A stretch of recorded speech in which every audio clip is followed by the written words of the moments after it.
네, 안녕하세요. 하루 한 번 삶에 대한 끄적이 오늘은 399일째 되는 아침입니다. 7월 16일 목요일 아침이고요. 오늘도 역시나 4시에 일어나서 이렇게 끄적이고 있습니다. 책은 제가 요즘에 읽고 있는 건 어제부터 읽고 있는 건 이 안과 겉, 결혼 여름 이 책을 읽고 있고요. 어제는 안과 겉에 대해서 다 읽은 것 같아요. 내용이 그렇게 길진 않거든요. 그래서 어제 한 번 읽고 내용이 잘 이해가 안 가서 또 한 번 읽고 또 이해가 안 가서 이렇게 계속 훑어보고 있는 중입니다. 뭐 이해가 안 간다라기보다는 어, 조금 더 이해하고 싶은 거죠. 까미의 이게 22살에 최초로 쓴 까미의 어떻게 보면 최초의 작품이에요. 안과 것이라는 게.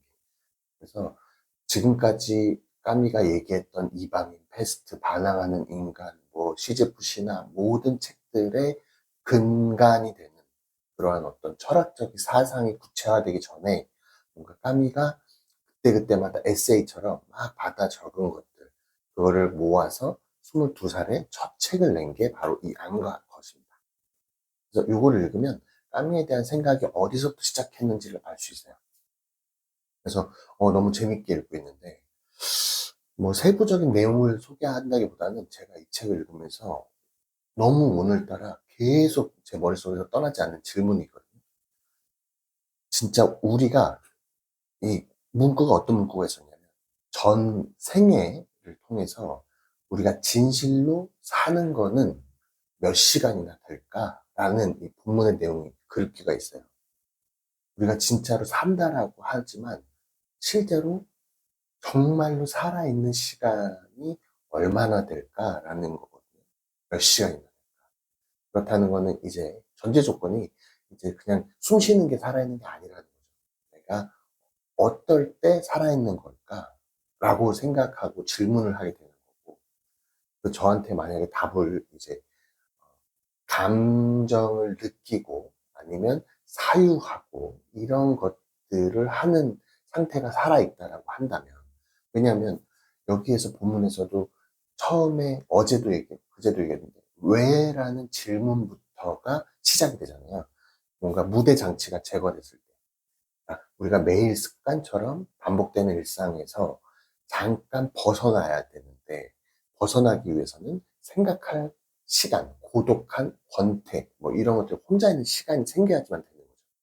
우리는 항상 모두 외부적인 자극을 받고 자기의 할 일이 있기 때문에 무조건 매일같이 똑같은 생각 없이 그냥 계속 반복해서 습관적으로 살아가게 되잖아요.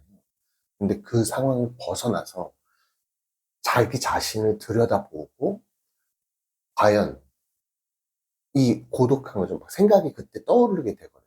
뭔가 새로운 그러니까 자극을 빼는 거예요. 그러면 자연스럽게 왜 내가 존재하고 있는가라는 질문을 던지게 됩니다. 그랬을 때 그러한 사유하는 행위를 할 때가 살아있다라고 느끼는 것 같아요. 그래서 저는 그 어제 혼자서 이렇게 계속 산책을 하면서 제가 어떤 생각하고 어떤 뭐랄까 그 자연 환경에 대해서 감정적으로 느끼고 막 이런 시간을 가졌거든요. 그러니까 확실히 이게 바로 살아있다라고 하는 거구나. 이게 살아있는 시간이구나. 라는 느낌이 어제 확 왔어요. 되게 신기하다. 우리가 이성적으로 뭔가 끝없이 한투도 계속 이성적으로 탐구를 하잖아요. 그럴 때 한계가 주어져 있다는 걸 알게 되죠. 근데 그걸 알면서도 이성적인 오류추리 이율배반에 의해서 한계가 있다는 걸 알면서도 끝없이 사유하려고 하는 그 행위 자체가 인간다운, 인간으로서 할 수 있는 가장 큰 능력 중에 하나다. 인간만이 할 수 있는. 그렇기 때문에 이 살아있다는 것은 인간다움을 느끼는 것이고, 인간다움이라는 것은 인간만이 가진 능력을 최대한으로 극대화시킬 때만이 느낄 수 있지 않을까라는 생각을 좀 했어요.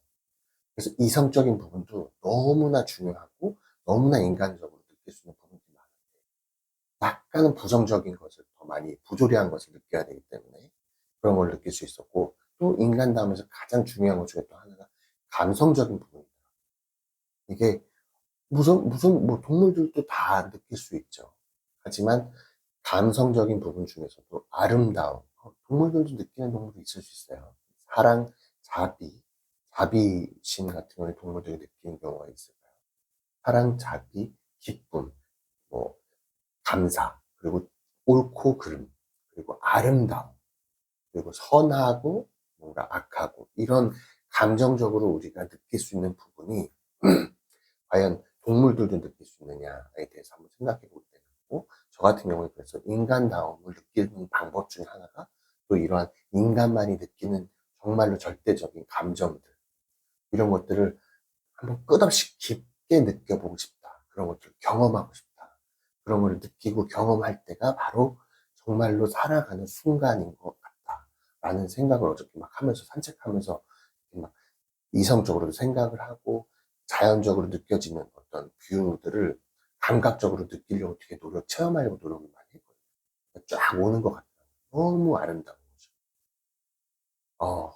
그러한 감정을 이 책을 읽으면서 계속 조금 느낄 수 있게 됐습니다. 그래서 네, 결과적으로 우리가 뭔가 반항하는 인간. 그래, 반항이 그래서 뭔데? 도전, 뭐 자유, 열정을 가져라? 그럼 무엇에 도전, 열정, 자유를 지녀야 되는데? 뭐 꿈을, 어떤 삶의 의미를 갖기 위해서 뭔가 자기만의 꿈을 같이 있는 거를 만들어야 된다. 아니면 진짜 무슨 삶의 태도로서 지녀야 된다. 뭐 여러 가지 어떤 의미를 찾기 위한 방법들이 있었잖아요. 근데 그런 것들 또한 어쩌면 이성적으로 생각하고 판단해서 자기만의 의미를 만들어가는 건데, 그냥 그거는 그냥 그럴 수 있다라고 자기가 마음을 그냥 먹고 자기가 선택하는 거잖아요. 그런 것처럼 저도 그 이성적인 부분이 됐든 감성적인 부분이 됐든 최대한 그러한 사유를 통하거나 아니면 감각적으로 느끼는 그 자체가 어쩌면 살아있다는 것을 느끼는 거 아닌가. 그렇다면 과연 나는 몇 시간이나 며칠이나 내 인생 전체에서 살아있는 시간을 갖고 있는가. 그거를 최대한 늘리는 것이 나의 인생의 어떤 가치를 높이거나 내가 잘 살고 있다라는 것을 스스로 느낄 수 있도록 하는 방법이 아닐까라는 생각을 좀 했습니다. 너무 사실은 재밌었어요. 이런 생각을 할 수 있다는 게. 예를 들면 뭐 그런 거거든요. 이성적으로 계속 생각을 하면 부조리에 대해 생각을 하게 되잖아요. 세상의 침묵과 인간의 목적성에 대해서 그 간극에 대해서 부조리가 발생하는 거. 이거는 사실은 이성적으로 생각을 하는 거죠. 부조리를 알 수 있는 거죠. 고독함 아니면 뭐 우리 죽음에 대해서 생각하거나 아니면 가난에 대해서 생각하거나 뭐 여러 가지 부정적인 것들을 생각하는 것들 보면 그게 어떤 부조리 그리고 그 대립면 안과 겉처럼 아니면 동일한 것인데 다른 면을 지니고 있는 것들 그런 것들에 의해서 어떤 어, 부조리한 것을 알게 되잖아요. 추함과 아름다움, 뭐 여러 가지 비교 대상, 부와 가난, 너무 많죠. 살아있는 것, 죽음. 여기서도 본문 중에서도 뭐 삶에 대한 절망 없이는 삶에 대한 사랑은 없다라고 얘기하는 양쪽에 같이 존재하는 걸 얘기하는 거예요. 죽음을 생각하지 않으면 살아있는 것이 얼마나 소중한 것인지를 모른다는 거잖아요. 이런 것들이 이성적인 부분이 너무 강조가 됐었고, 근데 또 감성적인 부분으로 가면 너무나 느낄 수 있는 절대적인 그러한 감정을 느껴볼 수 있도록, 뭔가 끝까지 한번 가보는 거죠. 이런 부분, 제가 조금 설명을 좀 잘하고 싶은데 너무 새롭게 느껴졌거든요. 정말 인간다움을 느끼고 싶다. 나는 그걸 충분히 느끼면서 살아가고 있는가. 오늘 하루도 내가 정말 그런 인간다움, 이성적인 부분이든 감성적인 부분이든 어, 대한으로 만끽하면서 하루하루를 사는 것이 정말로 나의 만족을, 인간다움에 대한 충족을 시켜주는 거 아닌가 하는 생각을 했습니다. 서론, 이거 너무, 이 책에 대한 하나하나 스토리를 풀기에는 굳이 뭐라 그럴까, 이거 직접 읽어보시면 되거든요. 이 느낌이 근데 이런 느낌이 자연스럽게 들어요. 뭐, 5가지 챕터로 돼 있어요. 5가지 계속 에세이처럼 그때그때마다 이 여행을 하면서든 어떤 상황을 보면서든 이 까미가 그때그때마다 적은 것들을 모음집이거든요.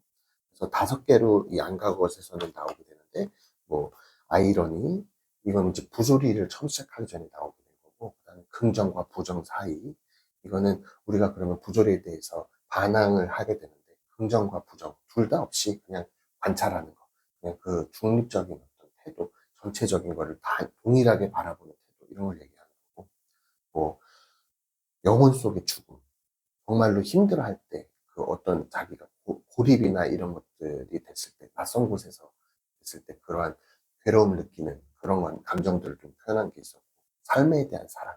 그럼으로써 우리는 정말 죽음이나 이런 걸 바라봤을 때, 삶이 얼마나 사랑하게 되는지, 사랑스러운지 알게 된다. 마지막에 안과 겉.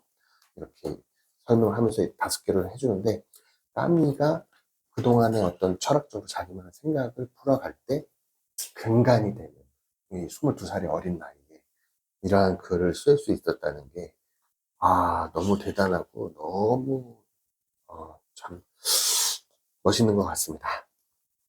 아무튼, 그건 그렇고, 저는 이 책을 통해서 제가 느낄 수 있었던 건, 내가 진짜로 오늘 막 느꼈던 건, 내가 진짜로 살아있는 시간, 정말로, 그거는 과연 몇 시간이나 될까? 앞으로는 또 그런 살아있는 시간을 어떻게 더 많이 만들어갈 수 있을까? 진짜로 살아있는 시간이 뭘까? 그럼 인간다움이라는 게 진짜 뭘까? 생각하는 그 자체가 뭘까? 이런 여러 가지 질문들을 저한테 던지면서 결론적으로는 저에 대해서 만족하고 가치를 만들어내고 저의 인생을 조금 더, 어, 여기서는 행복을 바라지 않는다. 이 순간 나의 왕국은 송두리째 이 세계의 것이다 라고 얘기하고, 여기에 그냥 이 나의 왕국, 이 세계가 지금 오롯이 그냥 집중돼 있다라는 것을 얘기하거든요. 나는 지금 이 세계에 집중하고 있다. 내가 바라는 것은 행복해지는 것이 아니라 오직 또렷한 의식 상태를 유지하는 것이다. 또렷한 의식 상태를 유지하는 것이다. 행복을 바라는 게 아니야. 또렷한 의식 상태로 세상을 바라보고 감각을 느끼는 거죠. 조금, 너무 재밌게 읽었습니다. 오늘 이런 느낌을 제가 잘 전달했는지 모르겠지만, 또 여기 결혼 여름이 또 있거든요. 한번 또 오늘 시간 되는 대로 읽어보고, 또 느껴지는 감정들을 또 한번 내일 또 같은 시간에 소개를 시켜드리도록 하겠습니다. 진짜, 우리가 진짜 살아있는 시간이 얼마나 되는가. 본인에게 한번 질문 한번 해보면서 오늘을 시작해 보도록 하겠습니다. 네, 오늘 하루도 가치 있는 하루, 정말로 새롭고 소중한 경험한 하루 되시길 진심으로 바라겠습니다. 내일 또 같은 시간에 뵙도록 하겠습니다. 감사합니다.